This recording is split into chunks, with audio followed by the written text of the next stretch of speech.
नमस्कार, F&O की पाठशाला में आप सभी का स्वागत है। यहाँ आपको मिलेंगे वायदा बाजार से रिलेटेड हर मुश्किल सवाल के जवाब। मैं हूं मानसी दवे और मेरे साथ जुड़े हैं जी बिजनेस के managing editor Anil Singhvi. Anil ji, trade पर लक्ष्य क्या रखना चाहिए?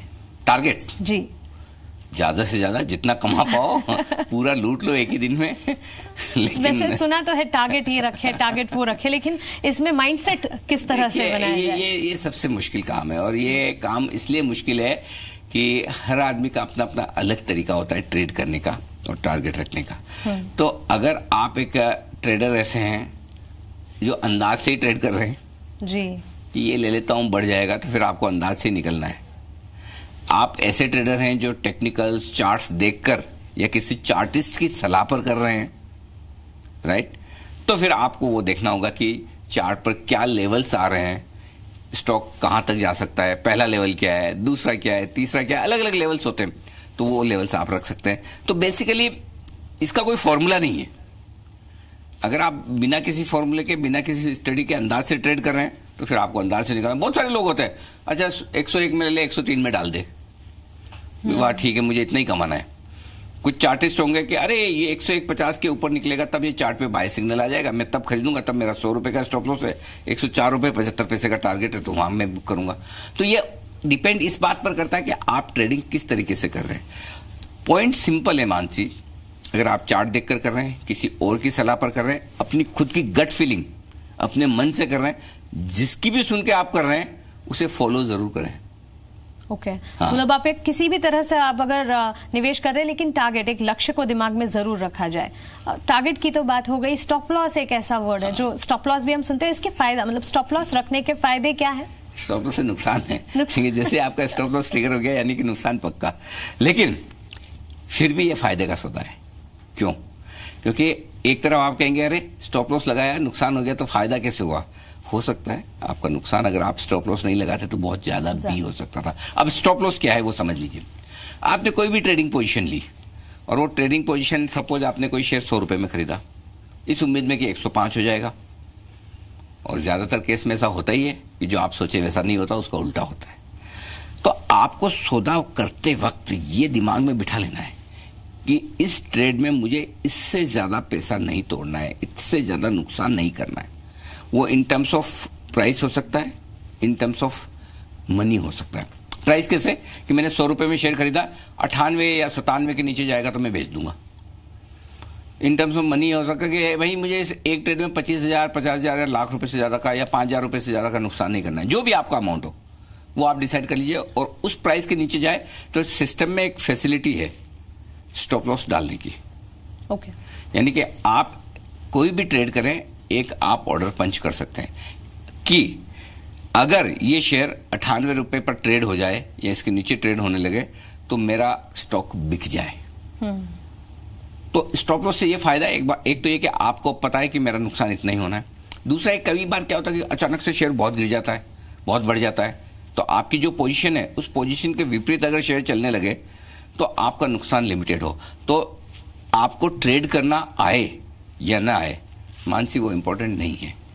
इंपॉर्टेंट सबसे ज्यादा वायदा कारोबार के ट्रेडर्स के लिए है आपको स्टॉप लॉस लगाना और उसे डिसिप्लिन से फॉलो करना, ये पहले सीखना चाहिए। अच्छा, तो ये कह सकते हैं रिस्क लेना सही है, लेकिन जितना रिस्क हम लेना चाहते हैं वो स्टॉप लॉस और टारगेट से डिराइव होना चाहिए कि आपको कितनी रिस्क लेनी है, ये पहले पता कर लीजिए हर एक ट्रेड में, और उस ट्रेड में फिर उतना आपको डिसिप्लिन से लगाना ही लगाना है। क्योंकि क्या होता है मैं बताऊं आपको, अगर एक आपने सोचा कि 100 का 98 हो जाएगा तो मैं स्टॉप लॉस लगा लूंगा, लेकिन सिस्टम में डालते नहीं है, आएगा तब देखूंगा ना, फिर आपको देखता थोड़ी देर और इंतजार करूं, पता चला वो 98 से 96 हो गया, 95 हो गया, फिर धीरे धीरे जब वो लॉस बढ़ने लगता है ना, तो ट्रेडर क्या सोचता है, अरे वापस ऊपर आएगा, कभी तो आएगा।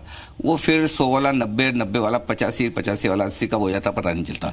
तो जो काम आपका 2 रुपए के नुकसान में हो सकता था, अगर आपने सिस्टम में स्टॉप लॉस डाल दिया होता, उसकी जगह 20 रुपए भरने पड़ते हैं, और तब वो जो नुकसान होता है बहुत भारी भरकम होता है। जैसे कि आपने बताया 100 का 98 हो जाएगा तब मैं स्टॉप लॉस डालने के बारे में सोचूंगा। अगर मैं लंबी अवधि के लिए निवेश करने की सोच रही हूँ कि चलिए मैं अभी ऑन अ लॉन्ग टर्म 1 या 2 दिन के लिए नहीं, ऐसा ट्रेड अगर मैं ट्रेड करने के लिए F&O है तो हम सिर्फ ट्रेड करेंगे, तो अगर मैं ट्रेड करने के बारे में सोच रही हूँ तो किस लेवल पर मुझे स्टॉप लॉस लगाने के बारे में सोचना है? तुरंत ही लगा लेना चाहिए स्टॉप लॉस? हाँ, मैं भी बोल रहा हूँ स्टॉप लॉस तो पहले डालना चाहिए, बाद में ट्रेड करना चाहिए।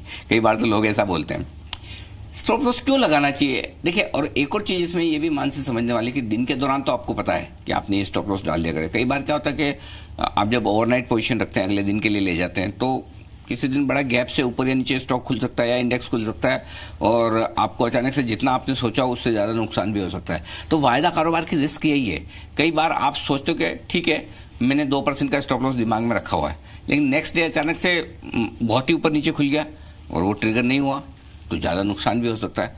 तो स्टॉप लॉस कितना रखना चाहिए ये हर एक इंडिविजुअल पे डिपेंड करता है जी, कि आपने क्या सोचकर ट्रेडिंग पोजीशन बनाई है, क्या सोचकर आप उस स्टॉक में पोजीशन होल्ड करना चाहते हैं, कितना टारगेट रखना चाहते हैं, कितना स्टॉप लॉस रखना चाहते हैं। ये हर एक अलग अलग, एक ही पोजीशन में आपका स्टॉप लॉस टारगेट अलग हो सकता है, मेरा अलग हो सकता है, किसी और का और अलग हो सकता है। अनिल जी, ये स्टॉप लॉस जो है इसको हम बार बार बदल सकते हैं, और अगर बदल सकते हैं तो उसे बदलना चाहिए? जितनी बार चाहें बदल लीजिए। आपका स्टॉप मेरी लॉस गट फीलिंग मुझे कहती है कि यहाँ पे बढ़ेगा, और हम कई बार एक शब्द का इस्तेमाल करते हैं और उसको कहते हैं ट्रेलिंग स्टॉप लॉस। जी, ट्रेलिंग स्टॉप लॉस क्या है? ट्रेलिंग मतलब ट्रेल करते रहे, यानी पीछे पीछे चलते रहे जी, उसको ट्रेल करना कहते हैं। स्टॉप लॉस तो पता ही है आपको। वो कब होता है?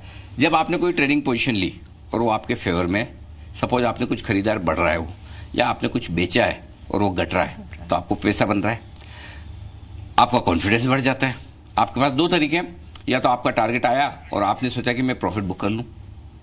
दूसरा तरीका ये नहीं, मैं अभी प्रॉफिट बुक नहीं करूंगा, मेरा ट्रेड फेवरेबल हो रहा है। कई बार लोग कहते भी है टेक्निकल टर्म्स में भी कि जब आपका प्रॉफिट बन रहा हो तो पूरा लीजिए, लॉस आ रहा हो तो छोटा सा कर लीजिए।